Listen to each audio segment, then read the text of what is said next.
संघर्ष की राह पर आप लोग चल पड़े और संघर्ष की राह पर चलने के बाद निश्चित रूप से तकलीफें मिलती हैं और उसके बाद फिर सफलता मिलती है। अभी आप लोग संघर्ष कर रहे हैं। संघर्ष के दरमियान आप लोगों को तकलीफें होंगी, कष्ट होगा, कुछ परेशानी आएगी। हो सकता है आप लोगों के ऊपर कुछ कार्रवाई प्रशासन की तरफ से हो, विभाग शक्ति बरते, सरकार आप लोगों के रुख के प्रति नाराजगी व्यक्त करे।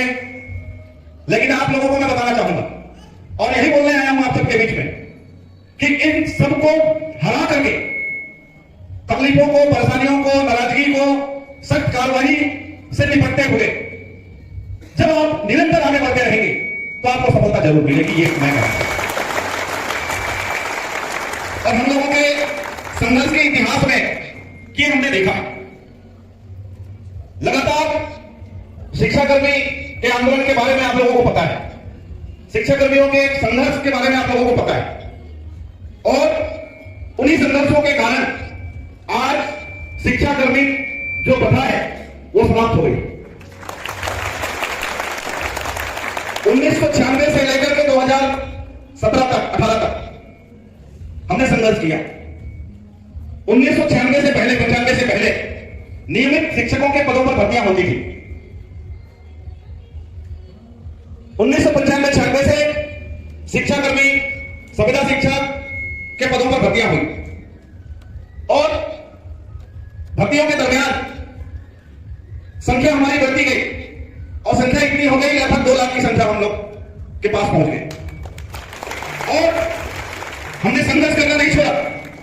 संघर्ष करते करते मैं तो विभिन्न मंचों में आंदोलन के दौरान ये कहता था, आप लोगों के लिए ये गौर करने वाली बात है, आंदोलन के दरमियान मैं ये बात कहता था हर मंचों में कि हम सिर्फ अपने लिए संविधान की लड़ाई के लिए संघर्ष नहीं कर रहे हैं, हम सिर्फ शिक्षाकर्मियों का शास्त्रीकरण हो इसलिए संघर्ष नहीं कर रहे हैं, बल्कि इसलिए संघर्ष कर रहे हैं कि आने वाली जो पीढ़ी है वो हमारी तरह संघर्ष की यात्रा पर जाने को विवश न हो। अर्थात जब आने वाली पीढ़ी की भर्तियां हो शिक्षा विभाग में तो शिक्षाकर्मी के पदों पर भर्तियां ना हो, सीधे शिक्षक के पदों पर भर्तियां हो। और काफी परेशानियों के बाद, काफी संघर्ष के बाद उस सफलता को हमने प्राप्त किया। इतने सालों का संघर्ष। आप लोग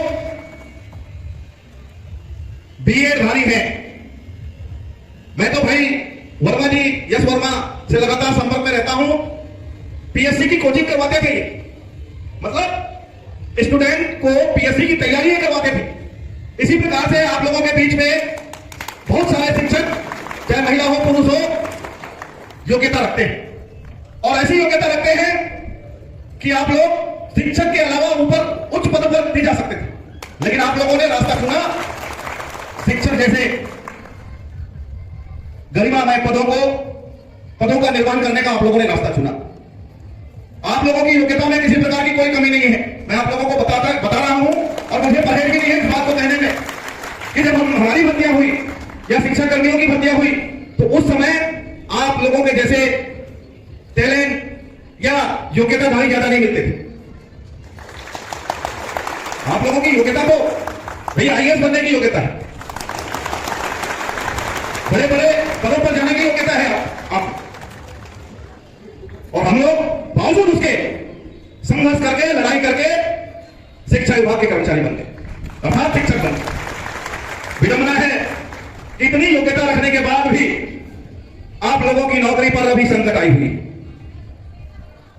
और संकट जो आई है ये आप लोगों की गलती के कारण नहीं आई है, विभाग की गलती के कारण आई। आपने कभी ये नहीं कहा कि डीएड वालों को नौकरी ना दी जाए, बीएड वालों को नौकरी दी जाए, आपने कभी नहीं कहा। 1.5 साल पहले स्कूल शिक्षा विभाग ने पाया, समझा कि बीएड और डीएड लगभग, हम बता दें, इससे पहले सहायक शिक्षक से शिक्षक के पदों पर, शिक्षक से व्याख्याता के पदों पर पदोन्नति के लिए डीएड अगर है तो हो जाता था, होता था कि।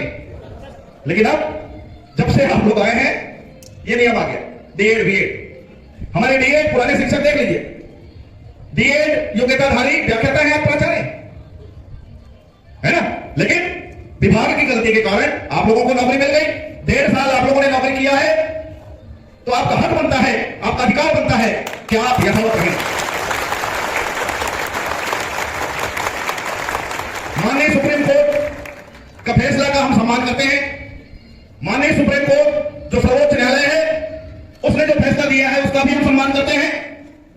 और उन डीएड योग्यताधारी अभ्यर्थी को अगर विभाग स्कूल शिक्षा विभाग में सहायक शिक्षक के पदों पर नियुक्ति देती है तो हमें किसी प्रकार की कोई तकलीफ नहीं है। क्या है क्या भाई? आप लोगों को तकलीफ है क्या?